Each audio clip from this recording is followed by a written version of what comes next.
Hello everyone, আবার চলে আসলাম আপনাদের মাঝে নতুন আর একটি অসাধারণ ভিডিও নিয়ে, অসাধারণ একটি ব্লগ নিয়ে। আজ বাসায় কেউই নেই, আমি একলাই আছি, তাই ভাবলাম আমি সারাদিনে কি কি করি আর কিভাবে থাকি তা আপনাদের সাথে আজ শেয়ার করব। তাই চলে আসলাম আপনাদের মাঝে নতুন একটি ব্লগ নিয়ে। এই ভিডিওটাও সব সময়ের মতোই কোনো ধরনের স্ক্রিপ্ট ছাড়া আর কোনো ধরনের এডিট ছাড়া। তাই আপনারা যারা আমার ভিডিও দেখেন তারা তো সবাই জানেননি যে আমি কোনো ধরনের স্ক্রিপ্টও লিখি না, কোনো ধরনের এডিটও করি না, ডাইরেক্ট একদম ক্যামেরা অন করে ভিডিও করা শুরু করে দিই।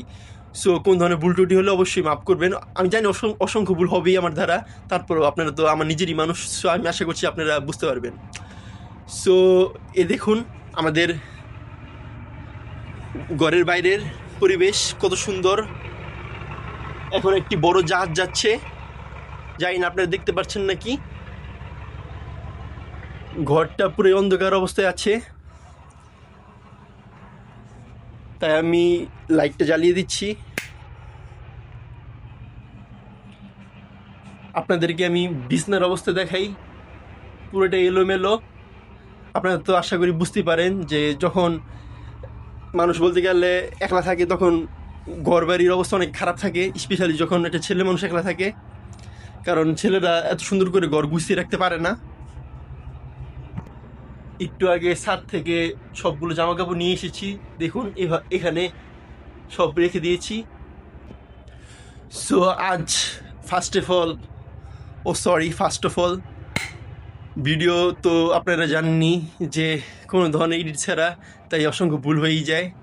সো ফার্স্ট অফ অল আমি আজ আপনাদেরকে ফার্স্টে বলবো যে আমি সকালবেলা প্রতিদিন ঘুম থেকে উঠে কি করি।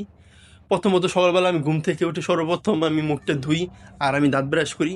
দাঁত ব্রাশ করার পর আমি হালকা কিছু খেয়ে নিই, তারপর আমি ভার্সিটির জন্য রওনা দিই। দাঁড়ান এক মিনিট, এই রুমেরও লাইট জ্বালিয়ে দিই।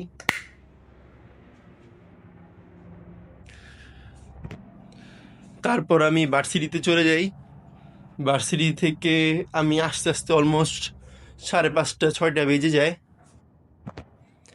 তারপর বাসায় এসে ফ্রেশ হয়ে খাওয়া দাওয়া করি, তারপর পড়তে বসি আর হালকা কিছু স্ন্যাক্স খেতে থাকি। এভাবেই বলতে গেলে আমার দিন পার হয়। আর আপনারা হয়তো ভাবছেন যে আমি কখন ভিডিও করি। মোস্ট অফ দ্য টাইম আমি ভিডিওগুলো করি একদম ভোরবেলা, ফজরের নামাজের পরে। আর আমার বেশিরভাগ ভিডিও এই করা হয় ছাদে। এই দেখুন আমি কি অবস্থা করে ফেলেছি। কিচেনের অবস্থা পুরো এই 12টা বেজে গেছে, কারণ আমি যখন রাঁধতে যাই তখন আমি সুন্দর করে গুছিয়ে রাখতে পারি না। আপনাদের মধ্যে অনেকেই জানেন যে আমি একজন সিসি সরি আমি একজন সিসি ও সরি আবারও ভুল হয়ে গেল।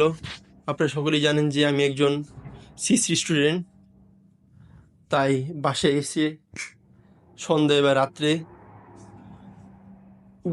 পড়ার টেবিলে বসতে হয় কম্পিউটারের সামনে বা ল্যাপটপের সামনে কোডিং করার জন্য, কারণ একজন সিএসসি স্টুডেন্টের কোডিংয়ের কোনো বিকল্প নাই। আপনাদেরকে আমি একটা ইন্টারেস্টিং জিনিস দেখাই, আমি আমার ল্যাপটপ কিভাবে গুছিয়ে রাখি। এ দেখুন আমার ল্যাপটপ আমি পলিথিনে সুন্দর করে গুছিয়ে রাখি, কারণ আমি আমার পার্সোনাল জিনিসগুলোর প্রতি অনেক বেশি যত্নশীল।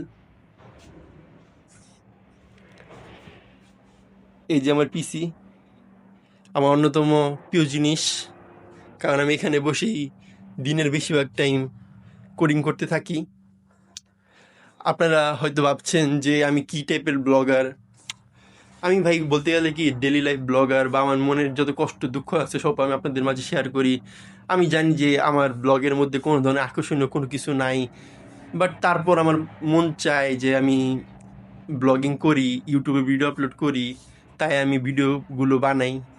এর থেকে বেশি আর মানে আমার ইচ্ছা জাগে, বাট আমি টাইম পাই না। তাই আর সবচেয়ে বড় কথা কি বলতে গেলে, এই অল্প টাইমের মধ্যে আমি সর্বোচ্চ চেষ্টা করি যেন আপনাদের জন্য যেন আমি ভিডিও বানাতে পারি। আর আরেকটা কথা হলো যে আমি দেখি মানুষ অনেক ইডিট মিডিট করে বানায়, অনেক এটা সেটা করে, অনেক মানে এগুলো সুন্দর করে স্ক্রিপ্ট বানায়। বাট আমি মনে করি ভাই, যা আমি যেমন আছি, যা আছি এভাবে বলবো। আমার দ্বারা ভুল হলে হোক।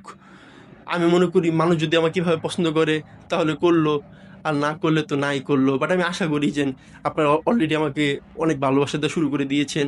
আশা করি যে আপনারা আমাকে এভাবেই সবসময় ভালোবাসা দিয়ে যাবেন। আপনাদের আমি এখন এমন একটা জিনিস দেখাবো যা দেখলে আপনারা সকলেই হাসবেন। এই দেখুন আমি কি বানিয়েছি। আমি ভাতের সাথে ডিম ভাজতে গিয়েছিলাম, বাট এটা ভুলবশত এটা হয়ে গিয়েছে, তাই আর এখন এটা খেতে পারছি না। শুধু শুধু ওয়েস্ট করলাম ডিম, ম্যাগি মশলা, ভাতগুলো। খারাপ লাগছে, বাট আমি মানে কি আমি আশা করি নাই যে এতটা খারাপ হয়ে যাবে। আমি ভাবছিলাম যে মোটামুটি ভালো হবে, অ্যাটলিস্ট খাওয়ার মতো যোগ্য হবে, বা এটাও খাওয়ার মতো যোগ্য, এত খারাপ না। বাট কেন জানি আমার ভালো লাগছে না। একটু খেয়েছি, তারপর রেখে দিয়েছি। সো বলতে গেলে কি, আমার ডেলি লাইফে তেমন আকর্ষণীয় কিছু বলতে তেমন কিছুই নাই। খুবই সিম্পল একটা ডেলি লাইফ আমার। এইগুলোই আমি আপনাদের মাঝে শেয়ার করি। আর আমি বিশ্বাস করি যে আপনাদেরও বেশিরভাগ মানুষেরই লাইফও খুবই সিম্পল। সো আজকের জন্য এখনই বিদায় নিচ্ছি। আবার পরের আরেকটি ব্লগে চলে আসবো।